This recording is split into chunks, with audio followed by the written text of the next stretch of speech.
Hello friend, good afternoon. তো রান্নাবান্না তো কমপ্লিট হলো। এখন আমি কাটবো তরমুজ, মানে এই বছরের প্রথম তরমুজ আমার বাড়িতে এলো। তো তরমুজটা তো আমি কাটবো, কেটে দেখবো লাল আছে কিনা, কারণ তরমুজ লাল ছাড়া খেতে ভালো লাগে না।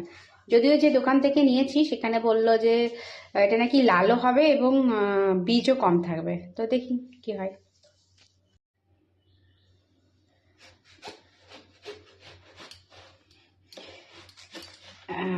মনে তো হচ্ছে লাল আছে, কিন্তু যে দোকান থেকে নিয়েছি কাকুটা বলছিল বীজও নাকি কম হবে এখন।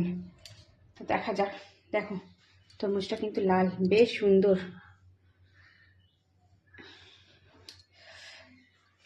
কিন্তু দেখছি বীজও কমই আছে।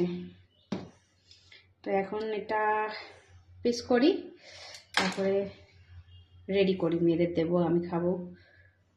তো এখন এইটুকুনি কাটলাম, কারণ কি মেয়েরা খাবে আর আমি খাবো, দেখি ওরা কতটা খায়, তারপরে তো আমি খাবো। চলো টেবিলে নিয়ে চলো। ও খাওয়া স্টার্ট করে দিয়েছে।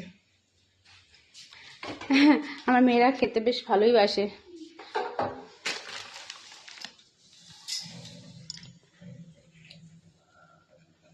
কেমন?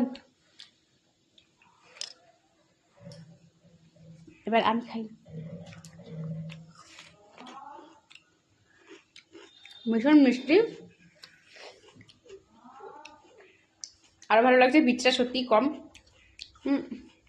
এই দেখো এইটুকুন, এদিকগুলো তো আর নেই।